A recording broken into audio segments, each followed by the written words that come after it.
धन्यवाद अध्यक्ष महोदय। सर, मैं सबसे पहले बधाई देना चाहूँगी बतौर महिला फाइनेंस मिनिस्टर को, वित्त मंत्री महोदया को, कि इन्होंने 7 बार बजट पेश किया है, 6 बार बजट पेश किया है।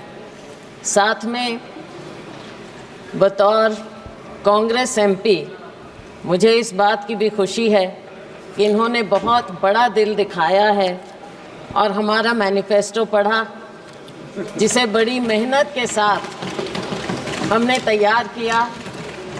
हमने कोई गारंटी इनकी सरकार की तरह, मोदी जी की गारंटी की तरह नहीं कहा, लेकिन हमारे नेता राहुल गांधी जी ने पूरे देश में जा जाकर लोगों को गले लगाकर उनकी दुख तकलीफ समझकर इस मैनिफेस्टो को सबके साथ मिलकर तैयार किया। और इन्होंने हमारा मैनिफेस्टो पढ़ा, अपनी गारंटी को साइड में रखा और हमारे मैनिफेस्टो को लागू किया। मैं इनकी बहुत शुक्रगुजार हूँ। अब मैं इस बजट को क्या बोलूँ?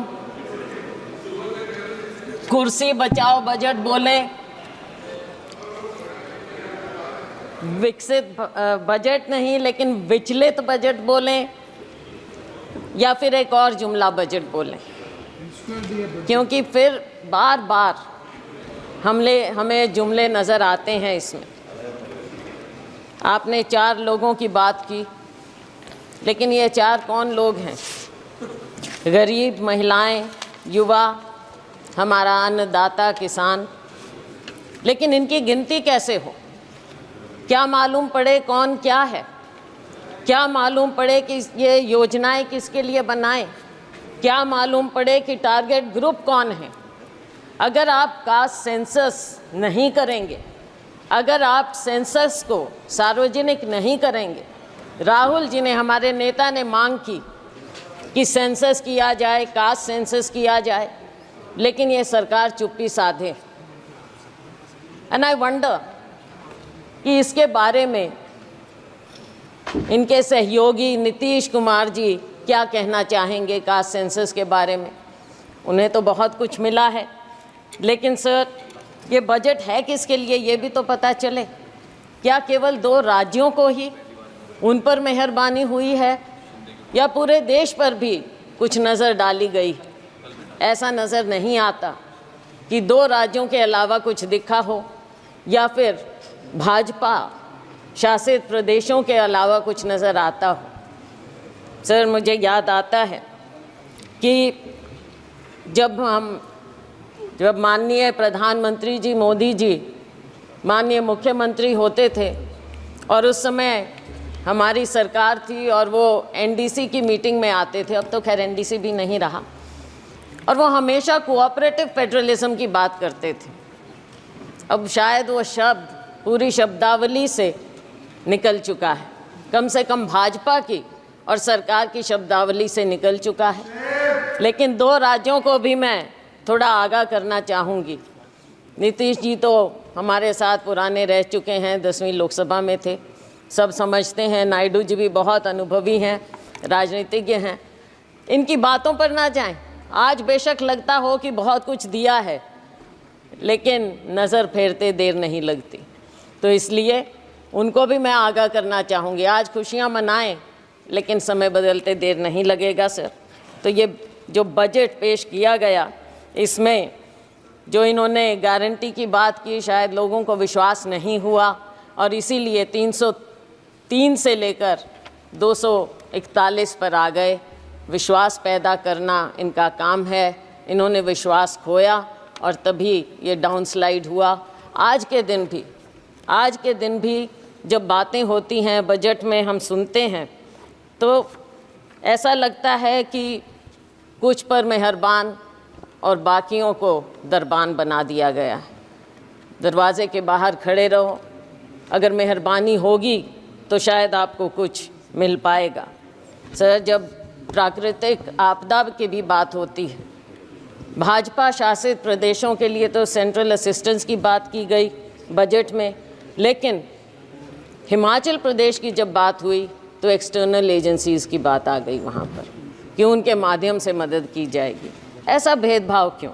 ये नहीं होना चाहिए और इसकी हम घोर निंदा करते हैं कि आप सबके साथ ऐसे भेदभाव। और फिर एक बात और सर,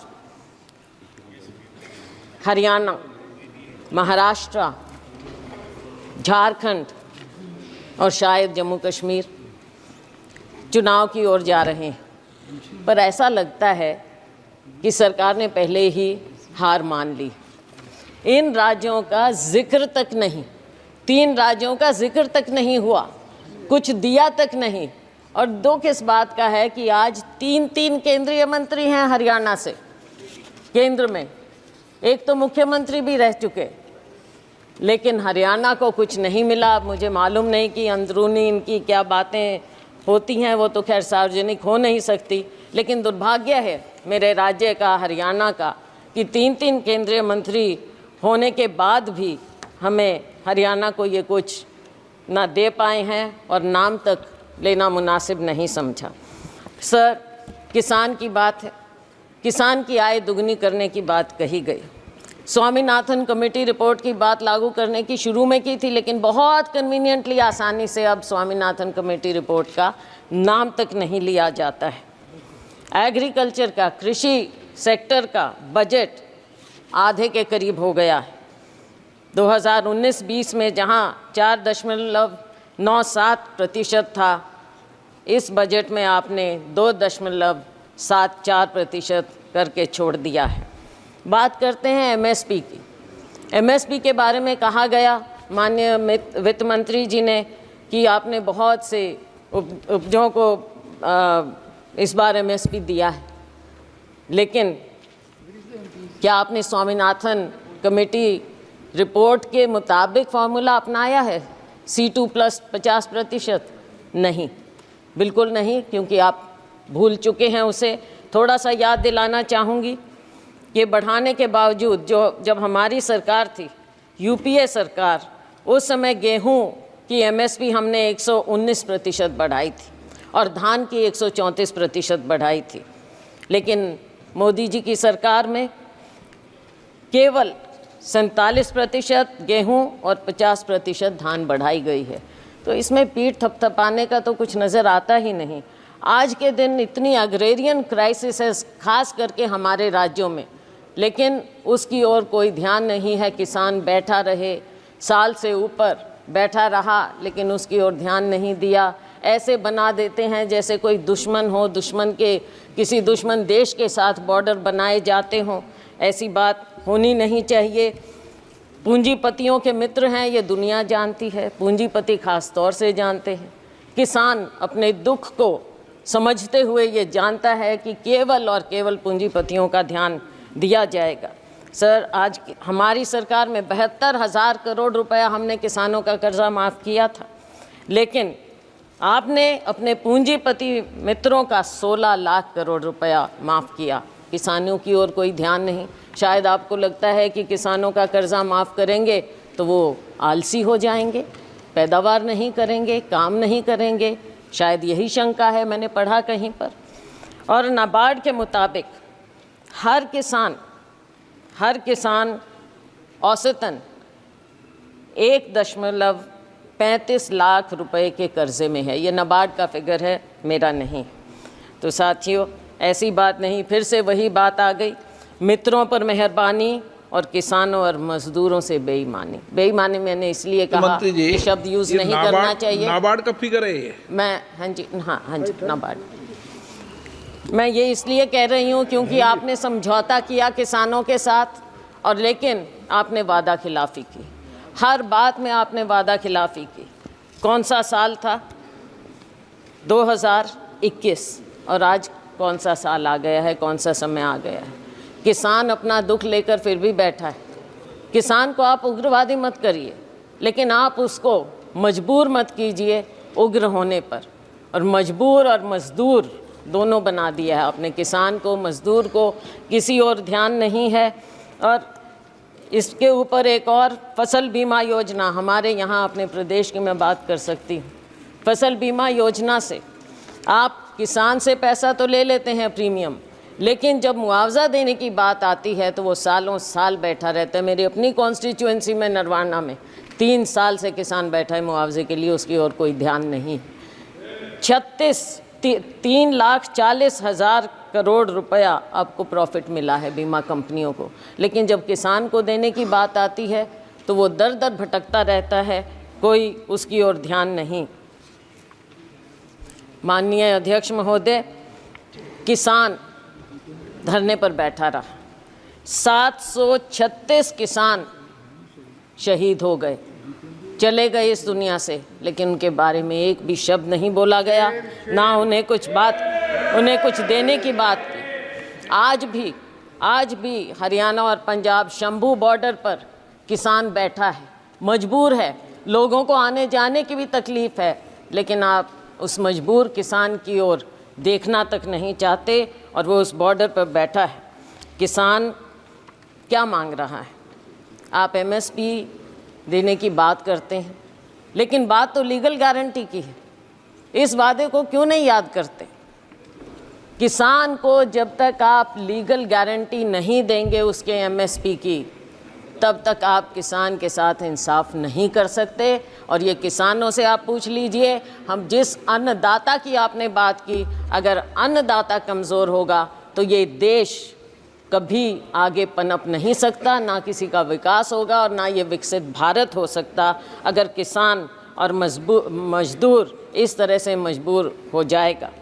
हमने अपने मैनिफेस्टो में उनको लीगल गारंटी की बात की। अगर ये हमारा मैनिफेस्टो का ये बिंदु भी पढ़ लेते तो बहुत अच्छा होता।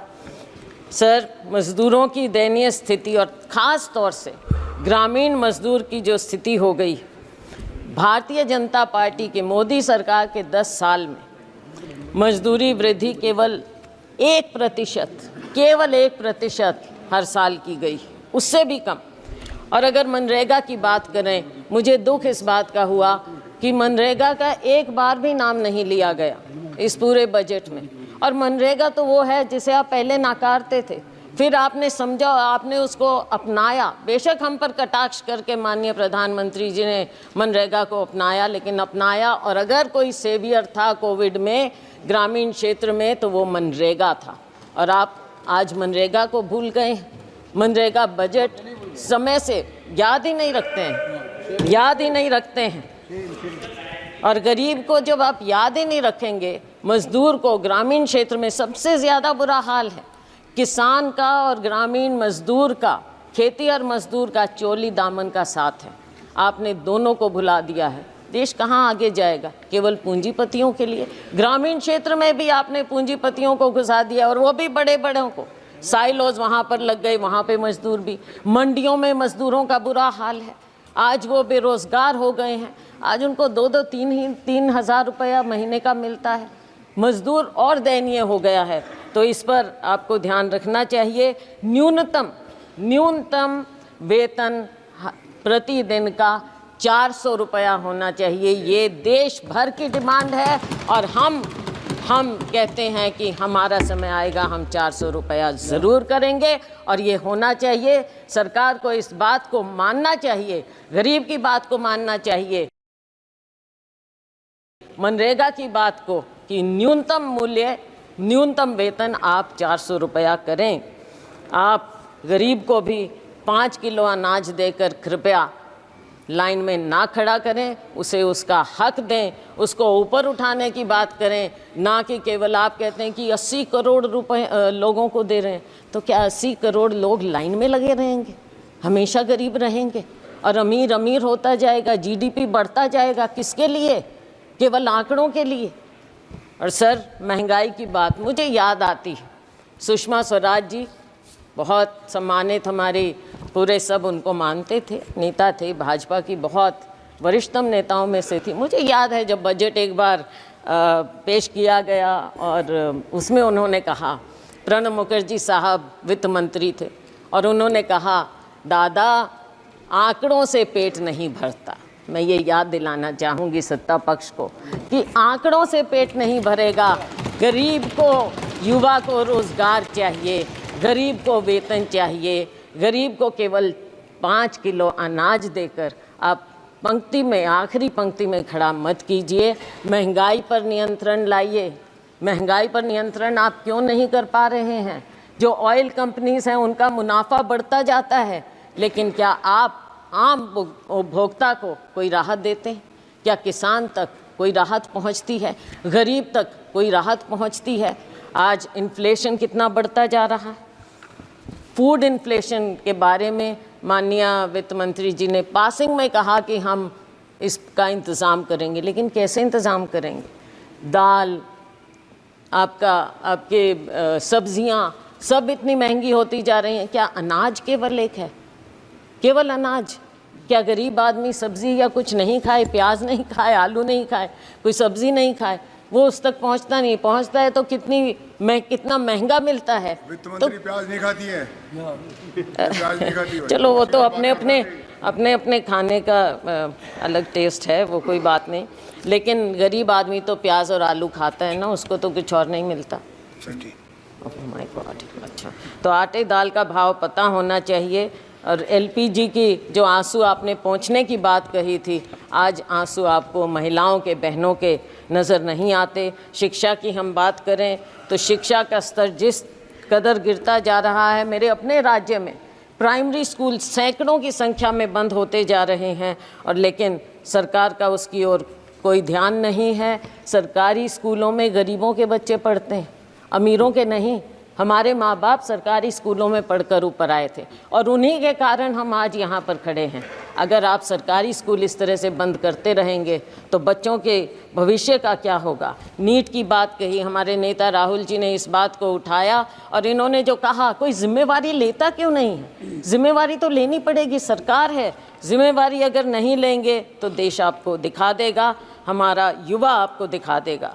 बेरोज़गारी की दर दिन ब दिन बढ़ती जा रही है। ILO के आंकड़ों के मुताबिक 2022 में यूथ की अनएम्प्लॉयमेंट हमारे यहाँ 23% थी, चीन में 13%, पाकिस्तान में 11%। सीरिया जो कि कॉन्फ्लिक्ट जोन है वहाँ पर 22% है। तो हमारे यूथ का ये बदहाली क्यों हो रही है? आप स्किलिंग की बात करते हैं, क्या आपने प्राइवेट सेक्टर से पहले बात की?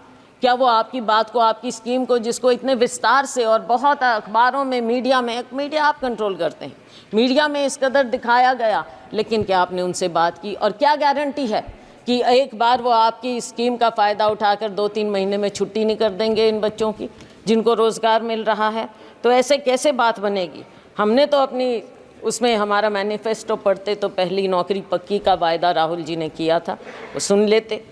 केंद्र में 10 लाख वैकेंसियाँ हैं, हरियाणा में 2 लाख वैकेंसियाँ हैं, उनको क्यों नहीं भरने की बात की जाती? और बैकलॉग है SC BC का, उनकी और आपने बिल्कुल ध्यान ही नहीं दे रहे हैं। बैकलॉग को भी तो भरिए। और अगर ये प्राइवेट सेक्टर इतना ज़्यादा आएगा, वहाँ पर क्या आपने आरक्षण किया है? कहाँ जाएंगे हमारे लोग?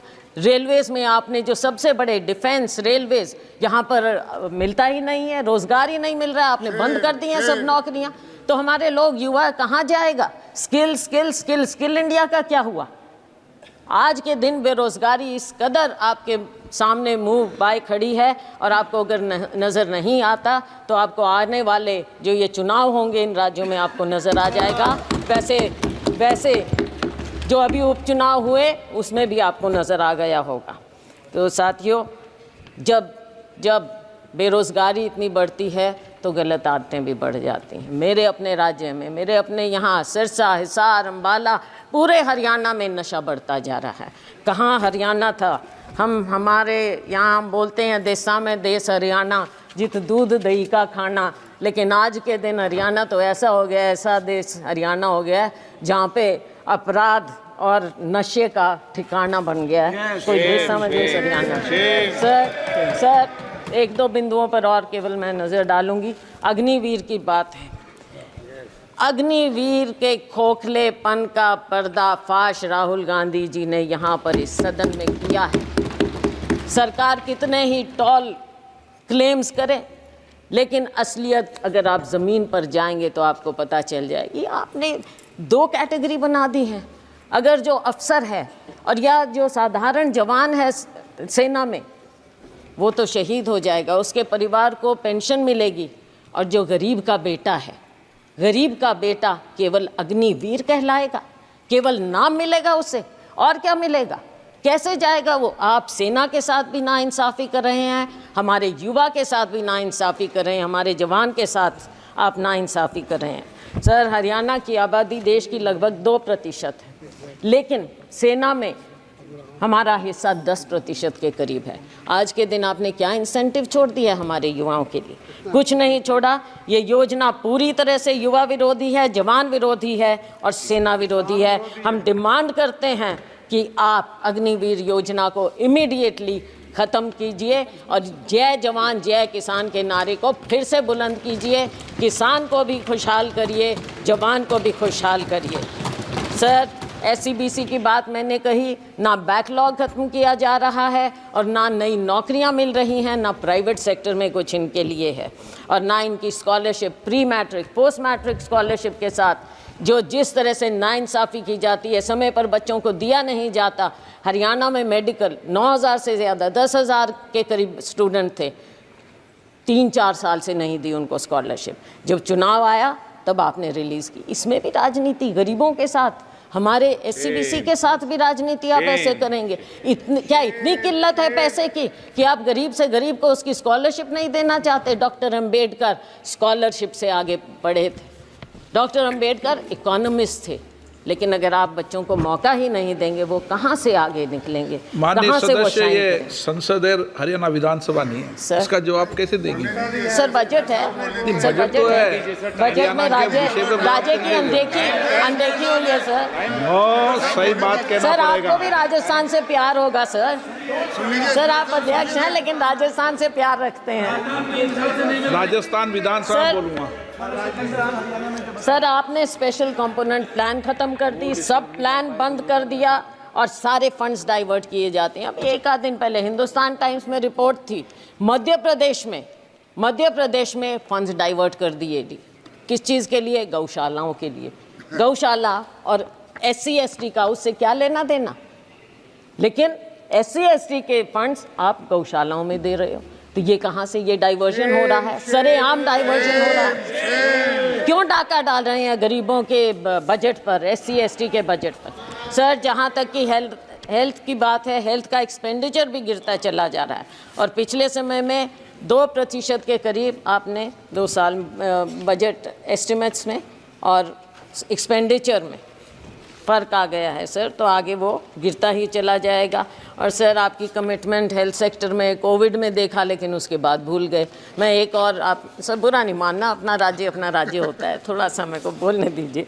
सर, हरियाणा में माननीय प्रधानमंत्री जी ने फाउंडेशन स्टोन रखा था आयुष यूनिवर्सिटी का, क्या हुआ उसका? आज तक एक पत्थर नहीं लगा है कुरुक्षेत्र में, एक पत्थर। माननीय वित्त मंत्री जी पता करें। और सर, सिरसा में मेडिकल कॉलेज का नींव पत्थर माननीय प्रेसिडेंट साहब ने, राष्ट्रपति महोदया ने रखा, वहाँ भी टेंडर तक नहीं हुआ है। तो कैसे होगा? ये हेल्थ के प्रति है। आप बच्चों के बारे में एक शब्द नहीं। कुपोषण सबसे ज़्यादा हमारे ग्लोबल हंगर इंडेक्स के मुताबिक 2023 के मुताबिक 125 देशों में इंडिया की दर 111 है। पिछले साल 107 थी, इस साल 111 पर हम आ गए हैं। भूखमरी, कुपोषण बच्चों के लिए क्या हो रहा है? अब वर्किंग महिलाओं की बात, अगर हमारी बात सुन लेते, राहुल जी ने प्रॉमिस किया कि हर गरीब परिवार में हम एक महिला को 1 लाख रुपया देंगे। अगर आप दे देते महिलाओं का तो अपने आप उद्धार हो जाता।